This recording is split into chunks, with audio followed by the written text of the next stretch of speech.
Shalom teman-teman semua, selamat berjumpa di Kones Channel. Di channel ini Anda akan mendengarkan, bahkan menyaksikan di video-video yang kami akan sajikan, video-video yang terbaik yang akan mengubah hidup Anda dan juga paradigma Anda. Selamat menyaksikan.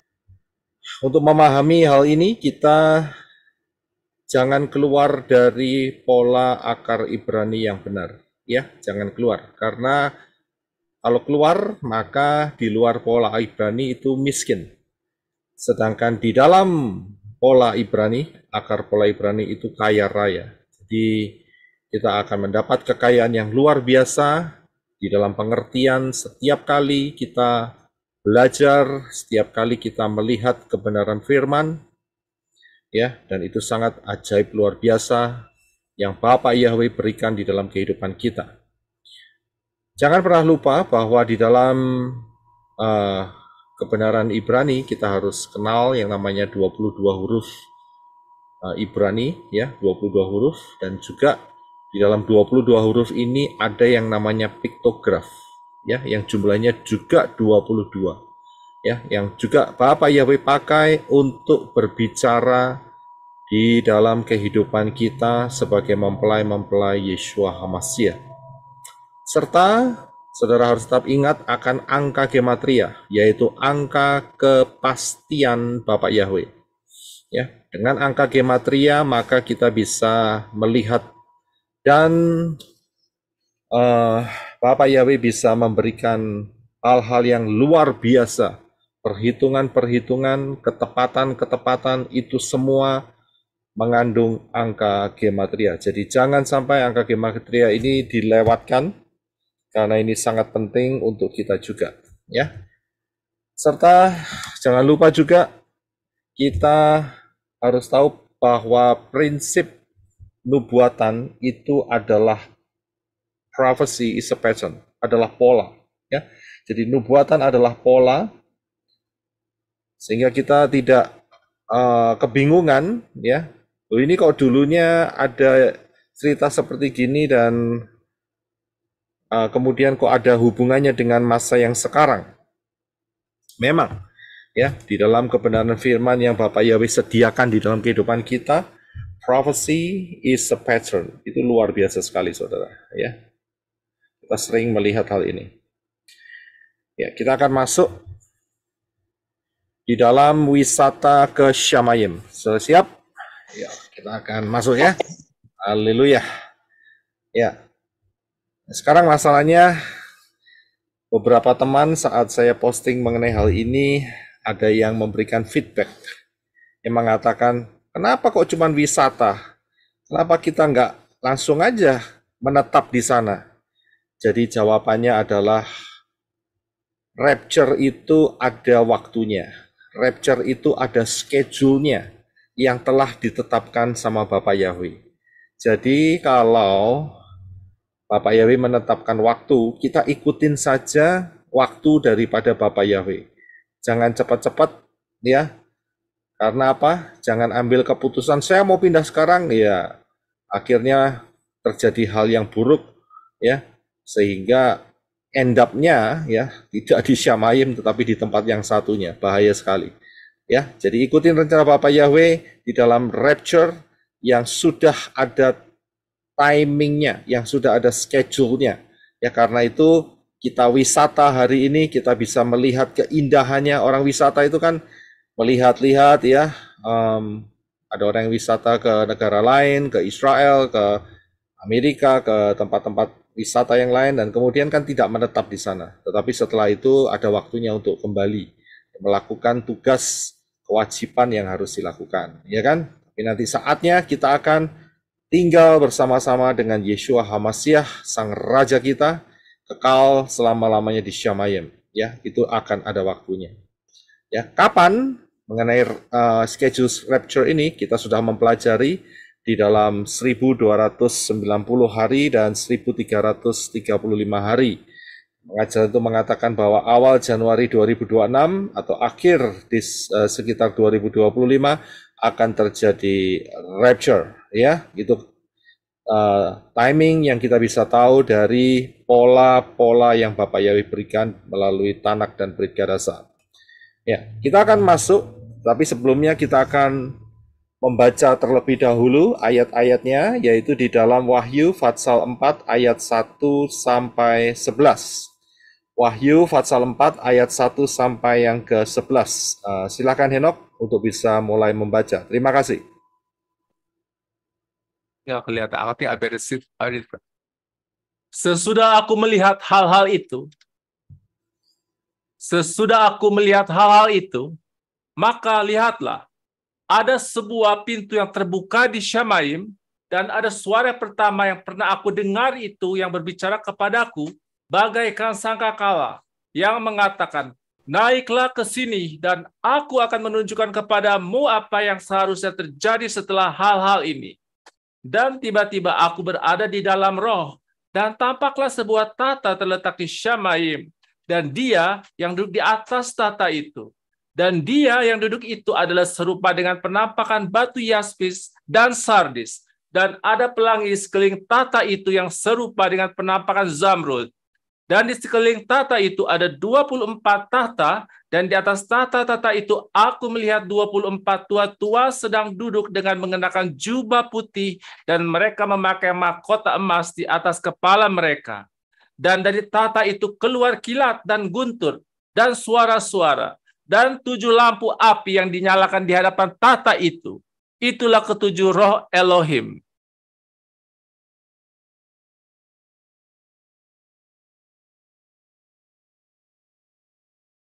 Ya, silakan dilanjut ayat 6 sampai 11. Terima kasih. Di hadapan tahta itu ada laut kaca yang serupa kristal. Dan di tengah-tengah tahta itu, serta di sekeliling tahta itu, ada 4 makhluk hidup yang penuh dengan mata, di depan dan di belakangnya. Dan makhluk hidup yang pertama itu serupa singa, dan makhluk hidup yang kedua itu serupa lembu. Dan makhluk hidup yang ketiga itu yang memiliki muka seperti manusia. Dan makhluk hidup yang keempat itu serupa Raja Wali yang sedang terbang.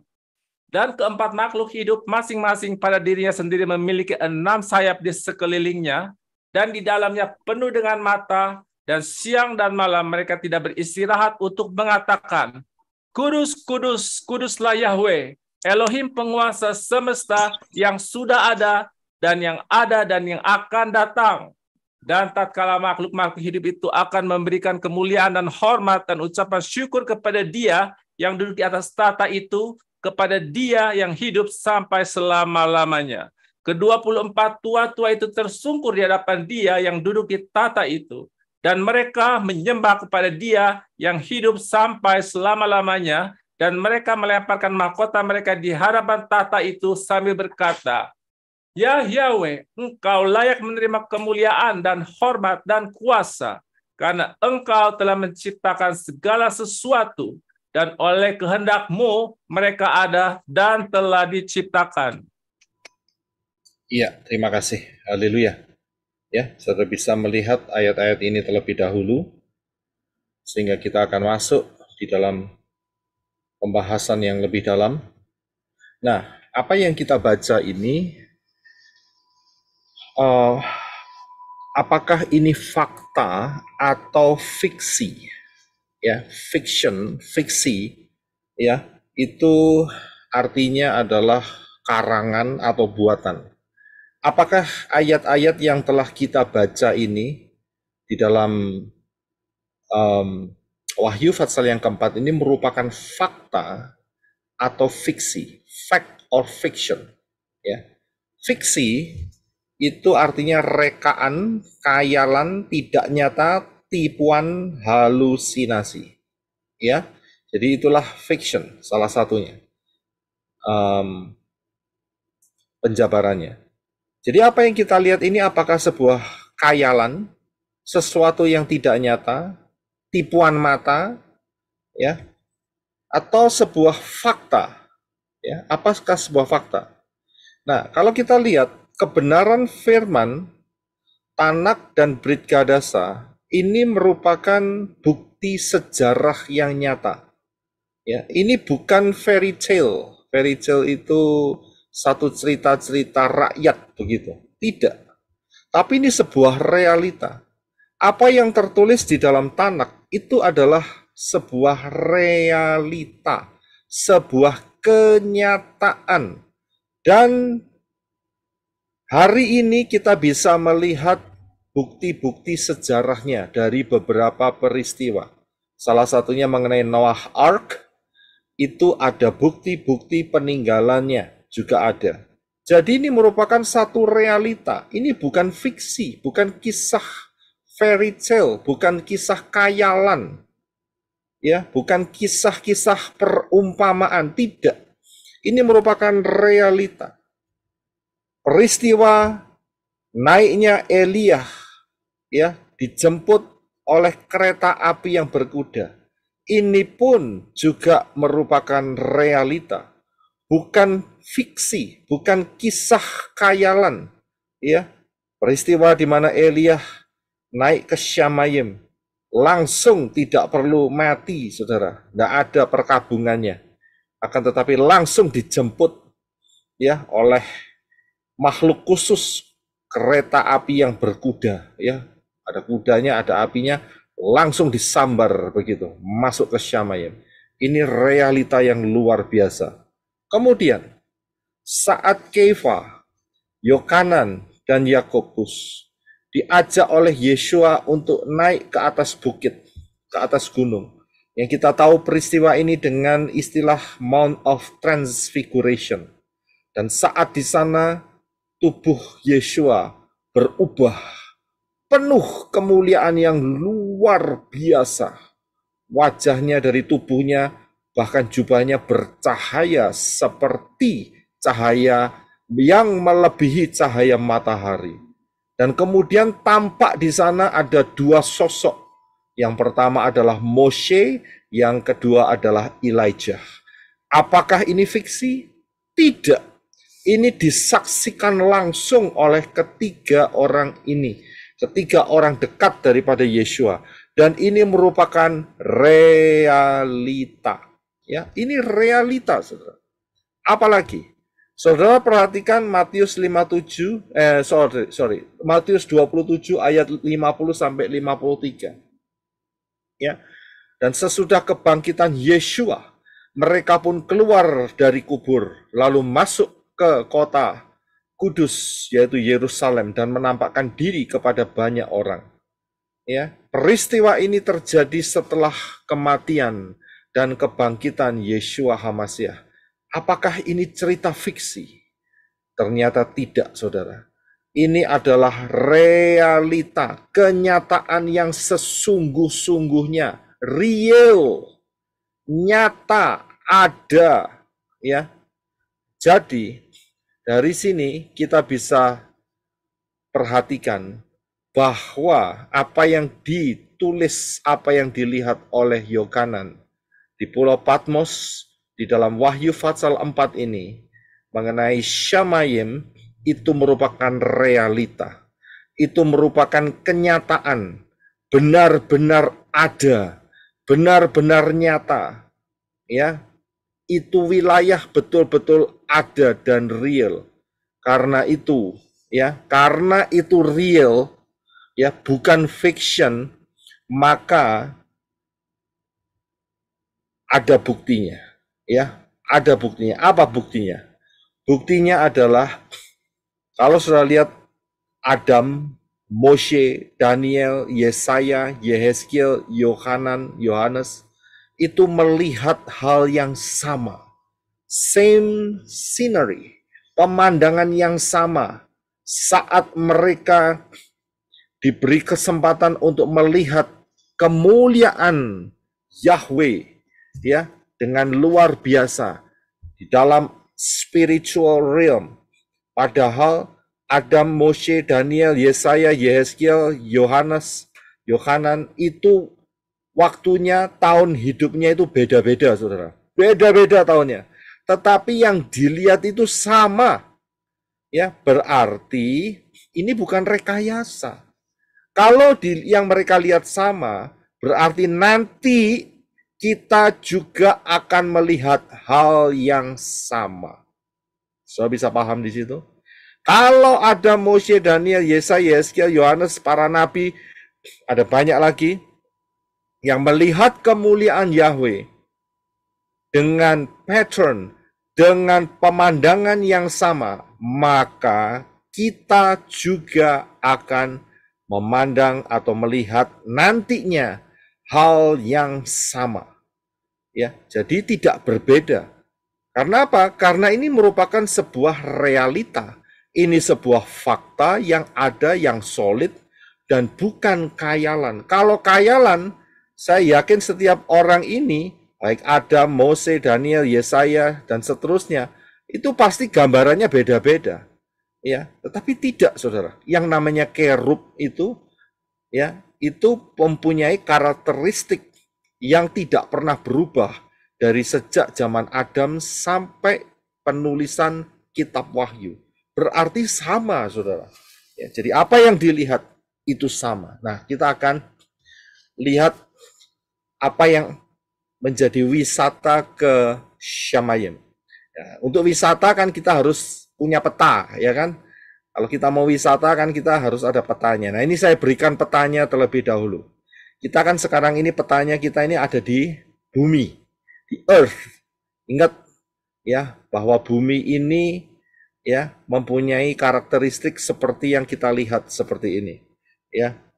Nah, kemudian kita akan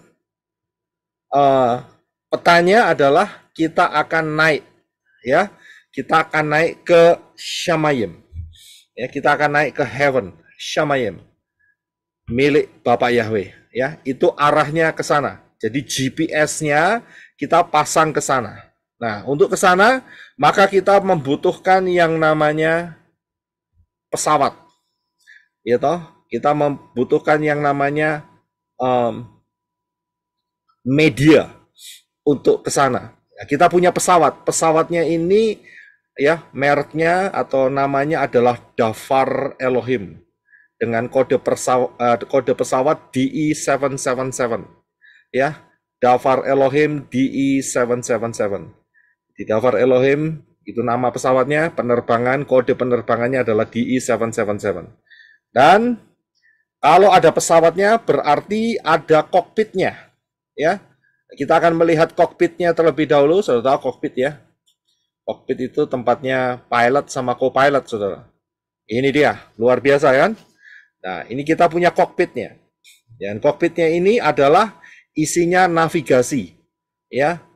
Kemudian mempunyai radar-radar, kemudian mempunyai pemetaan dan sebagainya. Dan inilah kokpit yang dinamakan Tanak dan Brit Gadasah. Ya, inilah kokpitnya. Nah, setelah kita lihat kokpitnya, maka kita harus tahu siapa yang mengendarainya. Ya kan? Pilotnya siapa, co-pilotnya siapa. Nah, pilotnya adalah, ini dia, mempunyai inisial RYE. Kalau co-pilotnya YR, ya. Jadi pilot kita adalah Ruach Yahweh Elohim. Itu adalah pilot yang handal untuk membawa kita di dalam wisata ke Shamayim atau sorga ini. Nah, sedangkan co-pilotnya saya, ya, sehingga saya bisa memberikan guidance-nya kepada saudara, ya. Tapi ingat, pilot kita adalah Ruach Yahweh Elohim, RYE. Ya, oke. Kita akan siap-siap pasang seatbelt. Saudara sudah pasang seatbelt. Kan minggu lalu saya sudah kasih tahu untuk pasang seatbelt. Ya, saudara pasang seatbelt. Coba saudara buka mic saudara. Saya ingin dengar seatbelt saudara terbuka. Saudara katakan klik gitu. Jadi kita bisa dengar. Iya, oke, sudah ya. Nah, klik semua. Klik. Oke. Siap. Kita akan masuk dengan kecepatan cahaya.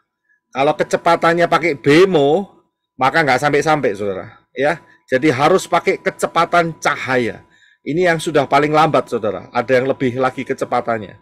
Ya, kita akan berjalan wush dengan kecepatan cahaya, maka sekarang kita sudah di dalam perjalanan ke Shamayim, ya, melakukan wisata ke sana, dan saudara bisa melihat di layar saudara, ya, gambar radar pesawat kita sedang meluncur di Shamayim level yang kedua.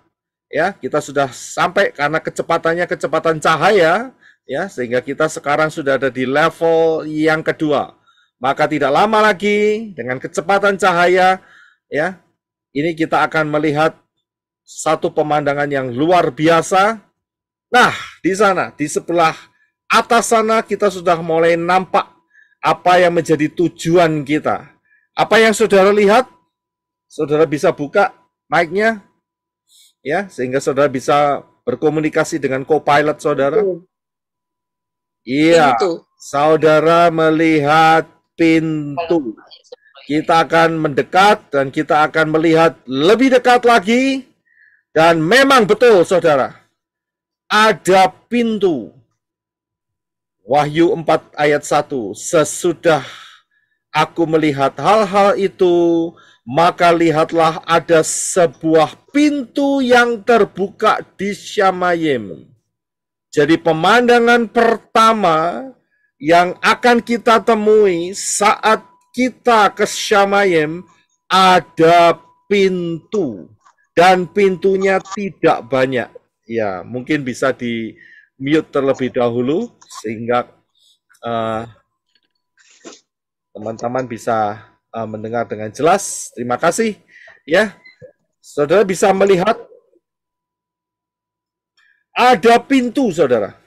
Ya, dan pintu Shamayim itu hanya satu. Kalau saudara ingat hanya satu, berarti saudara pasti akan ingat mengenai kemah suci yang pintunya juga cuma satu, saudara. Lagi pula, saudara pasti ingat mengenai pengajaran Noah, ya, di mana pintunya juga cuma satu, saudara. Saudara bisa lihat di sini, ini adalah pemandangan pertama saat nantinya kita di atas, tapi sekarang kita lagi wisata, ya, jadi kita bisa melihat pintunya cuma satu, sebuah pintu, Dalet, ya, angka gematrianya adalah 4, pintunya cuma satu. Saudara bisa lihat mengenai Dalet ini, pengajaran ini di, ya, Fantastic Four, Kemah Suci session yang ketiga. Saya jelaskan cukup panjang lebar di sana mengenai angka 4 ini. Yeshua mengatakan, Yohanes 10 ayat 9, silahkan Henok. Akulah pintu. Jika seseorang masuk melalui aku, ia akan diselamatkan. Iya, terima kasih. Saudara bisa lihat pintu. Yeshua adalah pintu keselamatan kita. Dan hanya satu-satunya. Ya, hanya satu-satunya. Tidak ada yang lain. Ya, dan masuk Shamayim harus melewati pintu itu. Huruf 4. Yeshua, Yod, Shin, Waw, Ayin. 4 huruf. Juga 4 huruf. Yod, He, Waw, He. 4 huruf. Betul kan? Jadi kita melihat untuk masuk Shamayim ini benar. Ya. Jadi kalau, ya, tidak pakai angka gematria 4, ya, maka keliru, saudara. Bukan pintu yang benar, pintu yang salah. Jadi jangan pakai pintu yang salah. Tidak ada lagi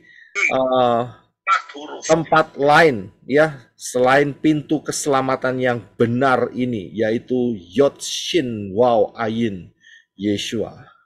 Nah, saya ingin memberikan kesaksian, saudara. Supaya saya tidak lupa, saya kasih title Garfield Hospital. Kesaksiannya begini, saudara. Beberapa tahun yang lalu, saya saat mau ibadah saat itu, ya, pelayanan, kita ada ministry di daerah Los Angeles. Itu tiba-tiba ada seseorang yang ngebel saya. Dan dia bilang begini, Pak Roy, tolong kunjungin teman saya. teman saya ini dia masuk di Garfield Hospital. Dan dia ini sudah dinyatakan sama dokter bahwa livernya itu sudah mengeras. Organ-organ tubuhnya sudah mulai tidak berfungsi. Dari informasi itu saya dalam pikiran saya langsung melihat, wah sudah, ini pasti tidak lama lagi. Orang ini pasti tidak lama lagi. Dan ibu ini yang mengebel saya, ya, yang kontak saya via telepon ini mengatakan bahwa saya melihat sesuatu hal yang aneh, yaitu saat saya kunjungin dia di rumah sakit, saya sendirian, saya masuk di situ, teman-teman di luar semua, di luar kamar. Saat saya masuk di sana, orang ini nunjuk-nunjuk begitu. Dia berkata, loh. Dia melihat sesuatu yang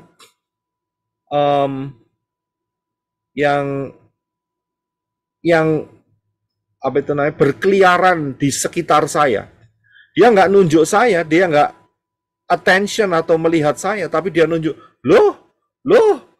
Jadi ada sesuatu yang bergerak begitu. Dan saya saat dikasih tahu itu saya langsung ngerti apa yang ibu ini yang berbaring di ranjang rumah sakit ini, saya ngerti apa yang dia lihat, yaitu roh-roh jahat. Nah, karena hari itu kita ibadah, maka saya putuskan besoknya untuk mengunjungi ibu ini. Ya, nah, saat kunjungi ibu ini, saya ngomong sama istri saya, ayo, yang kita kunjungin ibu ini, saya barusan dapat telepon supaya ibu ini bisa didoakan. Oke, kita akan kunjungin, dan saat itu saya ajak anak saya Angel. Tanpa saya kasih tahu, tanpa saya beritahu mengenai apa yang dialami ibu yang menelpon saya ini, yaitu saat berkunjung, kemudian ibu yang sedang sakit hampir meninggal ini, itu melihat roh-roh jahat. Saya nggak kasih tahu sama Angel saat itu. Ya, saya kepingin tahu pernyataan apa yang Bapak Yahweh berikan kepada Angel saat itu. Jadi saya nggak cerita sama sekali. Besoknya, ya, kemudian saya ambil kesempatan untuk pergi ke Garfield Hospital, dan saat saya sampai di sana, ibu ini saya lihat tertidur, dan di sana ada seorang teman yang sedang menungguinya, ya, teman daripada ibu ini, dan dia juga ngomong kepada saya tanya sama dia, ya, apa yang menjadi penyebab ibu ini kok sampai dalam kondisi yang demikian kritisnya. Dan orang ini bercerita, ya memang dokter sudah melihat bahwa tidak akan ada harapan lagi. Tidak akan ada harapan lagi. Dan setelah itu, orang ini yang menjagai ibu yang berbaring ini, dia cerita begini, saudara. Dia cerita sama saya, bahwa dia sudah capek. Jadi saat ibu ini sadar, ya, ibu ini cerita sama teman yang menjaga ini, dan teman yang jaga ini ngomong sama saya. Dia bilang gini, saya sudah capek karena saya udah naik dan saya lihat ada pintu di atas dan pintunya tidak terbuka untuk saya. Ya, saya mendengar hal itu langsung saya dapat dari ruah Yahweh Elohim. Dan teman ini yang menemani ibu ini, dia mengatakan bahwa saya sudah beberapa kali, sekitar 3 kali gitu, naik turun, dan pintunya tetap tertutup. Saya langsung ngerti. Dari ruah Yahweh Elohim mengatakan bahwa ibu ini tidak diselamatkan, karena keselamatannya pintunya tertutup. Kemudian saya langsung datangin ibu ini, saya tanya sama dia. Ya, ibu ini memang tidak bisa membuka mata, tetapi saya lihat dia ada respon. Saya tanya, ibu dengar suara saya? Dia mengangguk. Oke, saya perkenalkan nama saya. Saat itu memang masih di pelayanan di LA ya saat itu. Dan kemudian saya ngomong sama ibu ini, ibu kalau mau selamat harus percaya kepada Yeshua HaMashiach. Saya mengatakan hal itu. Ya, ibu harus percaya kepada Yeshua HaMashiach. Ibu mau terima nggak Yeshua HaMashiach sebagai juru selamat ibu? Dan dia mengangguk, saudara. Baik, kalau ibu mau, kemudian saya kasih tahu, ibu ikutin doa untuk minta ampun, ya. Karena saya dapat informasi dari teman yang kemarin bahwa ibu yang satu ini dia itu tidak pernah ibadah, ya. Jadi kalau ada waktu libur, ya, perginya itu main judi, saudara. Ya, dan kemudian saya tuntun ibu ini untuk doa minta ampun dan terima Yeshua HaMashiach. Ya, kita berdoa saat itu, dan setelah itu selesai, kemudian dia masih di pelayanan di LA ya. Iya, tolong di mute ya. Oke, haleluya. Ya, dan setelah itu apa yang terjadi? Saya bilang sama istri, kita pulang ya. Saya bilang sama istri saya, yang ibu ini dalam 72 jam ya, dia akan berangkat. Dia pasti akan berangkat. Ya, dalam waktu 72 jam. Saudara tahu, saya tanya sama Angel saat itu. Angel, apa yang kamu dapat tadi saat kita berdoa? Dan Angel ngomong sama saya nggak lupa. Dia bilang, Pi, tadi saat Papi berdoa, itu ada tudung seperti payung. Ya, dan Angel lihat roh-roh jahat itu berkeliaran untuk mencoba menembus tudung itu, tetapi tidak bisa. Ya, mereka tidak bisa melihat, mereka tidak bisa masuk. Mereka tidak bisa menembus payung protection daripada Bapak Yahweh itu. Dan setelah itu saya melihat, Angel melihat Yeshua HaMashiach naik kuda putih, sedang menunggu ibu ini. Wah, saya lihat luar biasa. Ya, luar biasa kasih Bapak Yahweh di dalam ibu ini untuk menyelamatkan pada detik-detik yang terakhir, saudara. Dan betul, 3 hari kemudian, sebelum masa 72 jam itu selesai, saya dapat telepon, ibu ini sudah berangkat, saudara. Ya. Nah, yang saya cermati salah satunya adalah ibu ini naik turun, ada pintu yang tidak dibuka untuk hidupnya. Dia naik turun sampai 3 kali dan dia merasa lelah sekali. Saudara bisa lihat di atas sana, dan kita lagi wisata nih ya, ada pintu, saudara. Ya, bersyukurlah kita yang ada di dalam anugerah keselamatan melalui Yeshua HaMashiach. Saat nanti rapture, kita juga akan terangkat karena pintu itu kita sudah terbuka untuk kita. Itu sangat luar biasa sekali. Dan pintunya hanya satu, saudara. Ya, jadi inilah apa yang dilihat sebuah realita. Yang dilihat Yohanes juga dilihat oleh ibu ini. Di atas sana ada pintu. Ya, haleluya. Ini sangat luar biasa. Kesaksian itu saya simpan, saya perhatikan, ajaib. Ya, jadi alam roh itu luar biasa. Dan ibu ini diselamatkan. Haleluya. Yang berikutnya, ya, kita lanjutkan perjalanan wisata kita.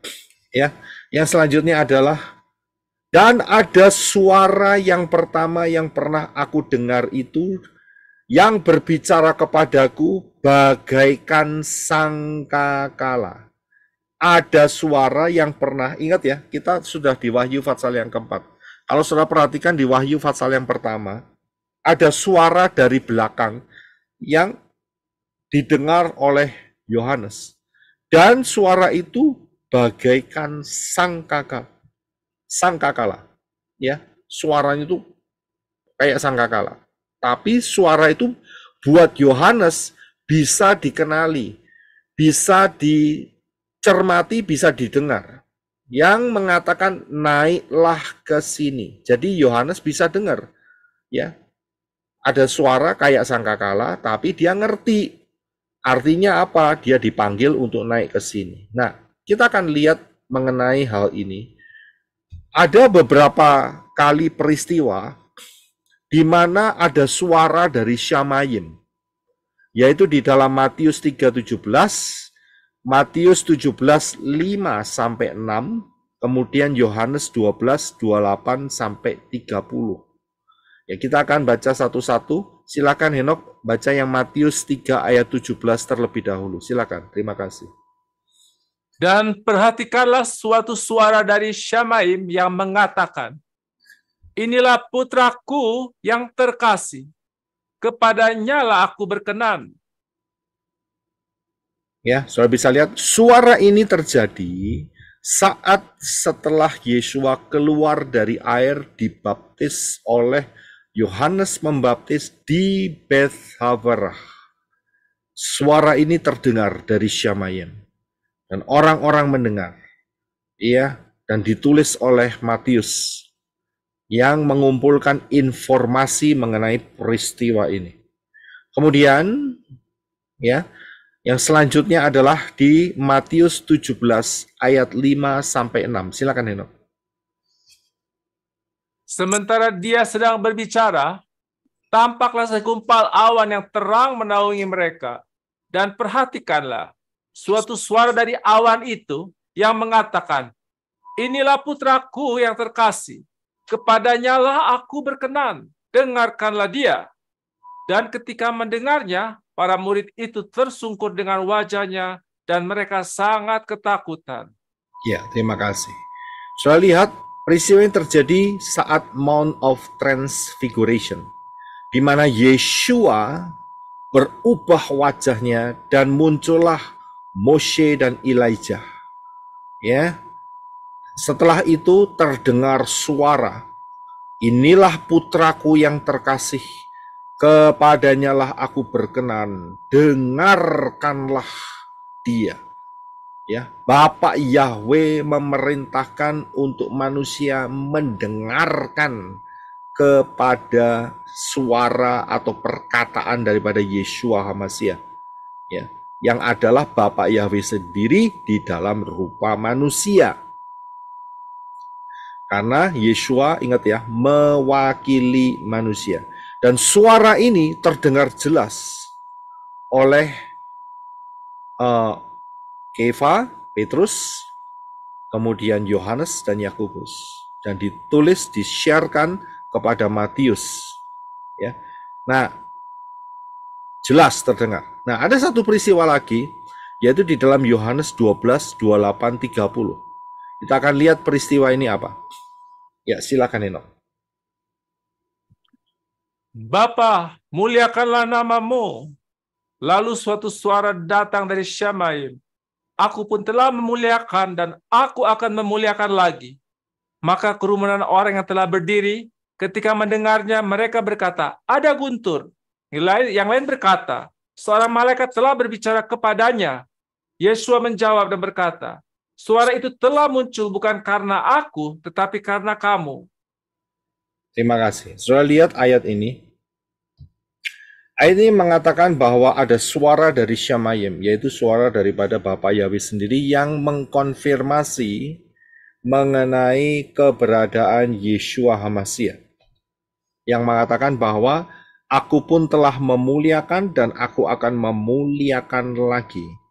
Saat suara ini keluar atau terdengar, tidak semua orang mendengar dengan jelas. Ada sebagian yang mendengarnya itu seperti guntur, seperti halilintar begitu, blar gitu. Tetapi sebagian suara itu terdengar dengan jelas kalimatnya. Ya, bagi sebagian orang hanya sebagai guntur, tapi sebagian orang lagi ya suara itu jelas terdengar. Dan ada juga yang meresponi bahwa itu seperti malaikat yang berbicara kepada Yeshua. Dan ini memberikan satu kesaksian. Yang saya ingin fokuskan adalah bentuk suaranya ini. Yang tadi dibentuk seperti sangkakala, yang ini seperti guntur. ya seperti halilintar begitu. Nah, kalau kita lihat mengenai hal ini ya, maka ini juga sudah tertulis di dalam Matius 24:31 dan 1 Tesalonika 4 ayat 16. Silakan Henok baca Matius 24:31 terlebih dahulu. Terima kasih. Dan dia akan mengutus para malaikatnya dengan bunyi sangkakala yang membahana, dan mereka akan mengumpulkan orang-orang pilihannya dari keempat penjuru mata angin, dari ujung langit sampai ke ujungnya. Ya. Kemudian silakan dibaca 1 Tesalonika 4 ayat 16. Sebab dengan suatu seruan, dengan suara penghulu malaikat, dan dengan sangkakala Elohim, dia akan turun dari Syamaim, dan orang-orang yang mati dalam Hamasya, mereka akan pertama-tama bangkit.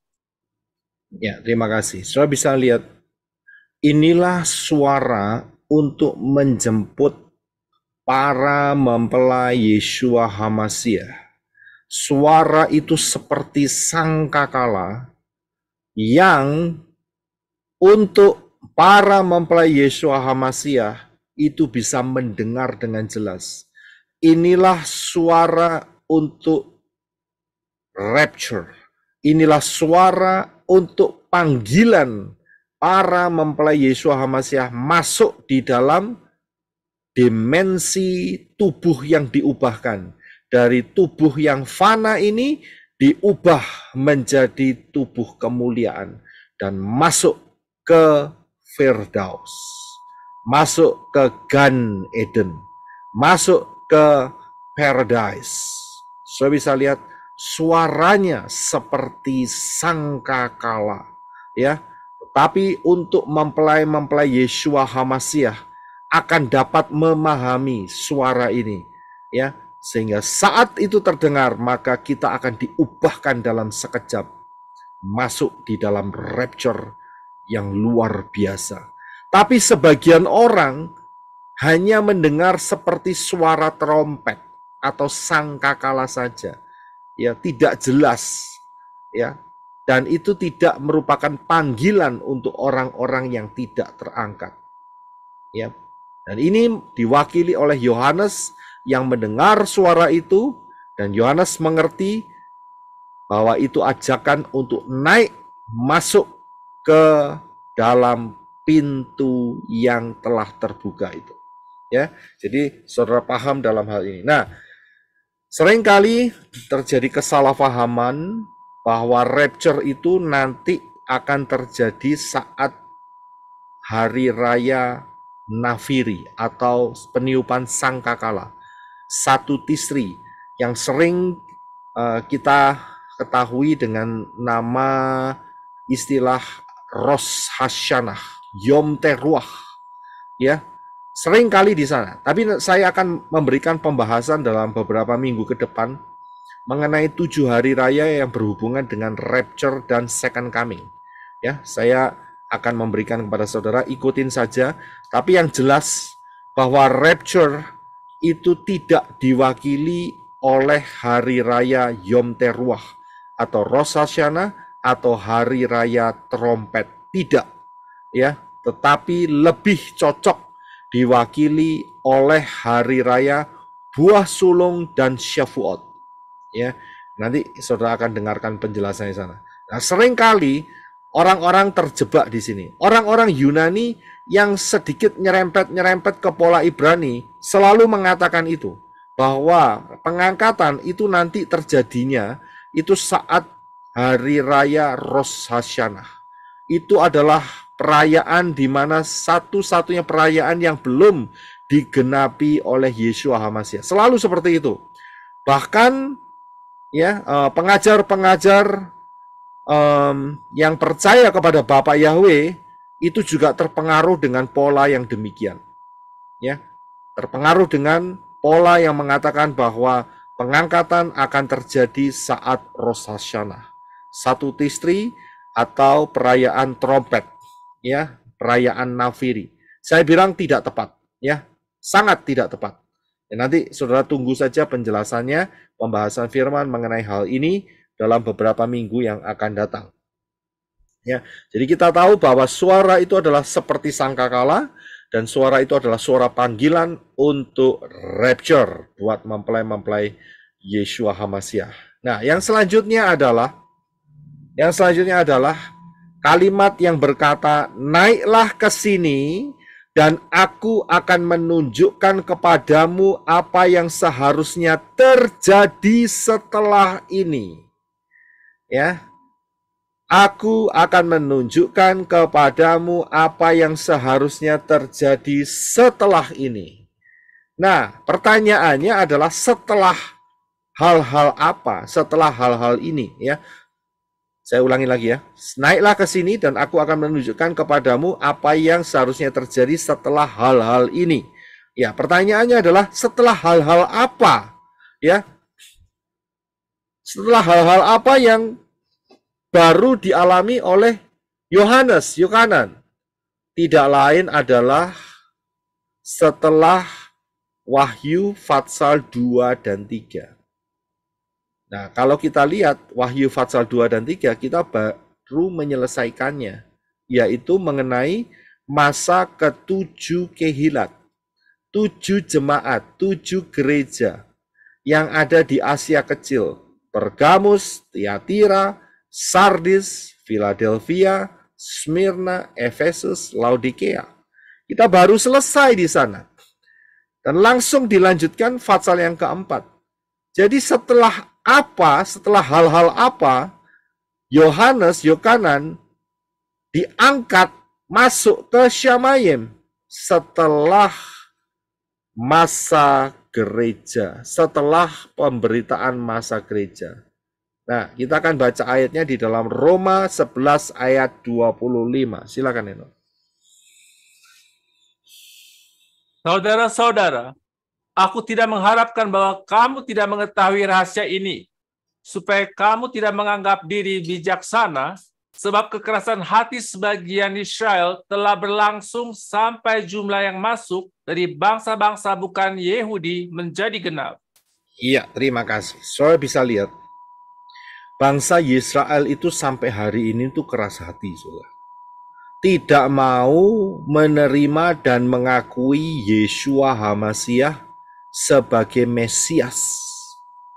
Buktinya apa? Buktinya mereka sedang mempersiapkan satu bangunan, ya, satu ritual untuk kedatangan Mesias. Yang mereka tunggu itu bukan Yeshua.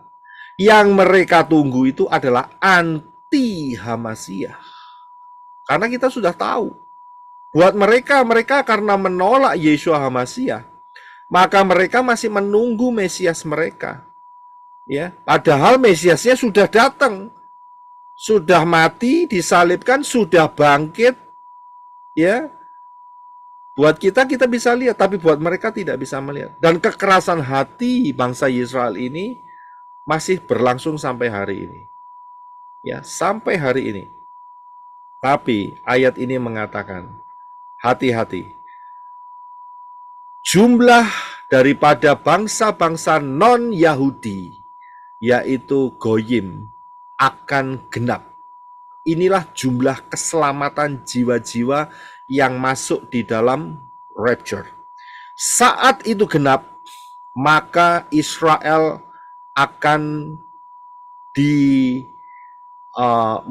satu peristiwa kembali dengan adanya masa 666 dan Israel bertobat saat itu. Ya. Jadi saudara harus tahu timingnya. Sekarang timingnya adalah angka daripada orang-orang Goyim ini belum genap. Tapi saat itu genap, maka terjadi peralihan dari orang-orang Goyim ini menjadi bagian orang Israel lagi. Dan itu tidak lama lagi, saudara. Tidak lama lagi. Ya, sangat-sangat dekat sekali. Saat rapture terjadi, orang-orang Israel akan diinjak oleh anti HaMashiach. Dan disitulah mereka sadar, ya, wah, yang selama mereka tunggu ini ternyata penipu, ya, anti HaMashiach, setan dalam manusia, ya, dan mereka bertobat, menerima Yeshua HaMasyiah tapi terlambat, tidak ikut rapture. Ya, tapi ingat perhitungannya untuk Israel akan dimulai. Ya, jadi di sini kita bisa melihat tidak lama lagi angka ini akan genap. Kita tidak tahu berapa karena ini angka sensusnya daripada Bapak Yahweh itu sendiri. Nah, apakah yang akan terjadi jika jumlah ini genap? Yang terjadi adalah rapture. Ya, dan Yohanes mendengar satu suara, naiklah kemari, naiklah ke sini untuk masuk melihat apa yang ada di dalam atau di balik pintu yang terbuka ini. Inilah rapture. Tidak lama lagi kita akan masuk di rapture. Dan kita akan masuk melalui pintu yang satu ini. Kita bersyukur karena dengan pola akar Ibrani yang benar, kita mendapatkan kepastian di mana Bapak Yahweh akan menyelesaikan rencana 6.000 tahun ini dan memulai 1.000 tahun yang terakhir, yaitu kerajaan 1.000 tahun.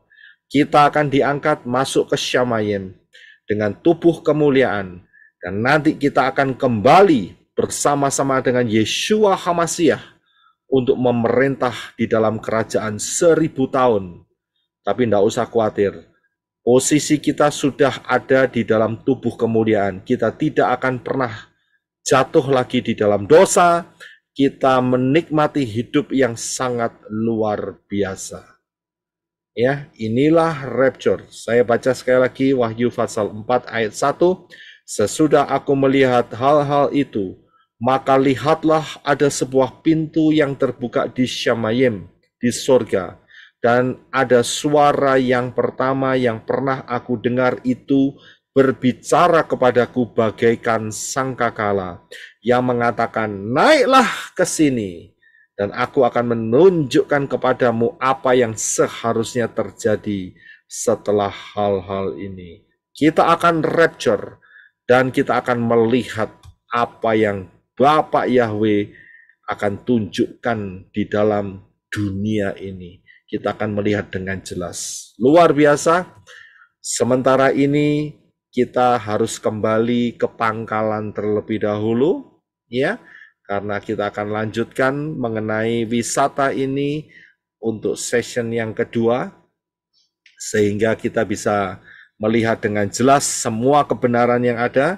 Jadi kita kembali dulu ke pangkalan, kita lakukan apa yang menjadi kewajiban kita, tugas-tugas kita, tanggung jawab kita dalam minggu yang ke depan ini, dan minggu depan kita akan berkumpul lagi untuk naik pesawat Davar Elohim dengan kode penerbangan DE777, dan kita akan masuk ke dalam pintu itu untuk bisa melihat wisata ke Shamayim. Ingat, hari ini sudah mendekati 6.000 tahun sejak kejatuhan Adam dan Hawa, dan akan diselesaikan oleh Bapak Yahweh rencana ini, dan kita akan masuk di dalam kerajaan damai 1.000 tahun bersama Yeshua HaMasyiah. Tapi sebelum itu kita akan di rapture terlebih dahulu. Kita sudah ada di 3,5 tahun yang pertama. Ya, 3,5 tahun yang pertama kita sudah masuk, dan Yeshua mengatakan karena orang-orang pilihan maka waktunya akan diperpendek. Ya, saudara bisa melihat hal ini di dalam pengajaran rahasia 1290 hari dan 1335 hari. Saudara temukan dan juga saudara pelajari High Alert 2026, jangan remehkan. Saudara akan menemukan satu pola di mana kita sudah berada di zaman akhir, di penghujung, tinggal beberapa tahun lagi. Ingat, berdasarkan pola-pola ini kita melihat bahwa pengangkatan akan terjadi sekitar Januari 2026 atau akhir daripada 2025 tahun 2025 akhir ya. Perhitungannya ada di pengajaran ini. Dan siapa yang belum masuk di dalam pintu yang benar, silahkan segera masuk kalau saudara ingin masuk rapture. Ya, caranya adalah terima Yeshua HaMasyiah percaya kepada Bapa Yahweh, karena hanya nama Yahweh yang menyelamatkan, nama Yeshua yang menyelamatkan. Biarkan siapa berseru kepada nama Yahweh akan diselamatkan. Ya, tidak ada nama yang lain. Kemudian jangan keras hati, saudara masuk dalam baptisan pembaharuan dan belajarlah dengan pola yang benar, tanak dan brit gadasa. Tinggalkan semua tradisi-tradisi dunia yang syarat dengan penyembahan berhala, dan itu membuat luka atau membuat sakit hati Bapak Yahweh. Kita tidak mau menyakiti hati Bapak Yahweh, tapi kita mau menyenangkan hati Bapak Yahweh. Ya, yang merindukan untuk baptisan pembaharuan, saudara bisa kunjungi di pelayananmenorah.com. Di sana ada list pelayanan mempelai Yeshua HaMasyiah yang siap melayani saudara di dalam baptisan pembaharuan. Bapak Yahweh memberkati kita semua, dan kita akan lanjutkan wisata ke Shamayim ini minggu depan. Ya, shalom. Bapak Yahweh memberkati. Haleluya. Terima kasih teman-teman semua yang sudah menyaksikan video ini. Sukses besar untuk kita semua. Bapak Yahweh memberkati. Haleluya. Amin.